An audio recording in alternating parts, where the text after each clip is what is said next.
Hello, and welcome to Forgiveness in 5. I'm Susan Bolinger. I want to talk with you today about minimizing and maximizing.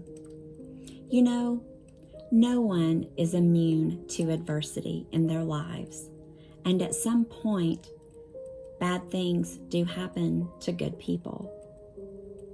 But we have the ability to make that situation smaller than what it actually was, or we can make it greater than what it actually was.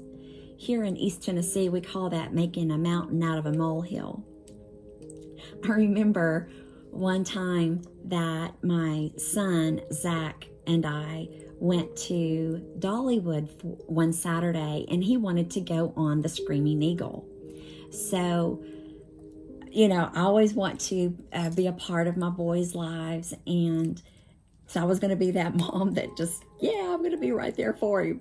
And so here we get on this roller coaster ride, and I'm like, I'm going to win the Mother of the Year award by doing this.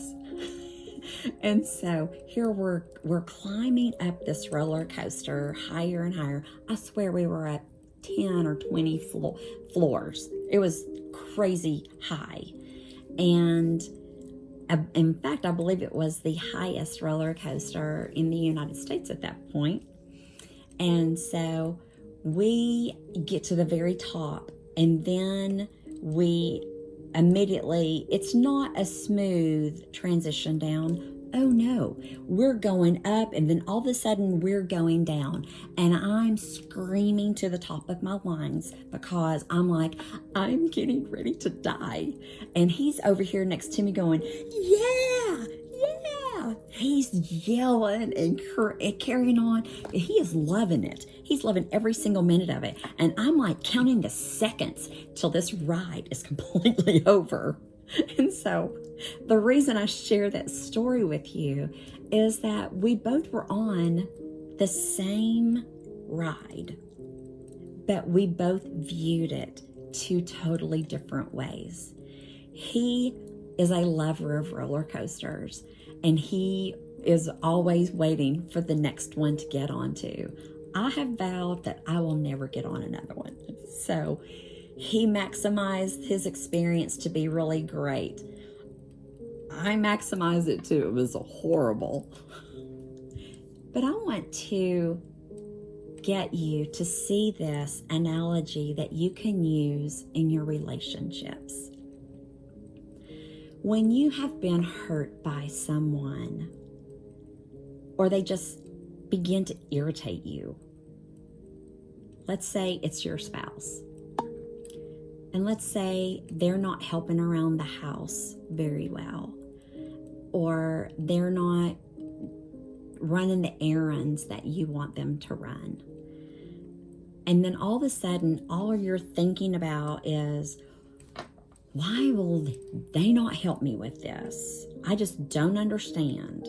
And we get into this place of taking this small issue and making it bigger and bigger and bigger. But what you've done is you have maximized something so small that's not even really worth an argument. And you've made it to be this giant elephant in the room that you can't get around. Whereas the Lord wants us to always remember their good things. There's always going to be the good things that drew you to that person, whether they were loving, caring, they have a big heart, they're always willing to help other people.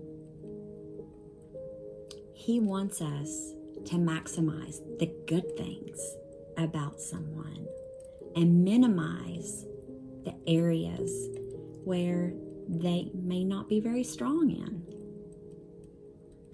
So if you don't have a lot of help around the house like you want, then hire you a housekeeper. End of conversation, end of argument. The Lord has given to us such mercy and such grace. And us as Christians, He wants us to grow up and offer that same mercy and grace that He has so freely given to us. Things of this nature you can use for your spouse, to your family, to your friends. Always look for the good in others, because you are always going to need them to look for the good that's in you. No one has arrived. No one is perfect except for our Lord Jesus Christ. I talk about this subject along with many more in my book, Bloom, A Process to Achieve Complete Forgiveness. If you would like more information on it, please go to my website at bloomladiesministry.com. And I hope you'll take to heart minimizing the bad things about that person in your life and maximizing the great things about them. Because if we look hard enough, we're going to find good things, or they wouldn't be in your life to begin with. So I pray blessings over you and your family, and I'll see you next time on Forgiveness in 5.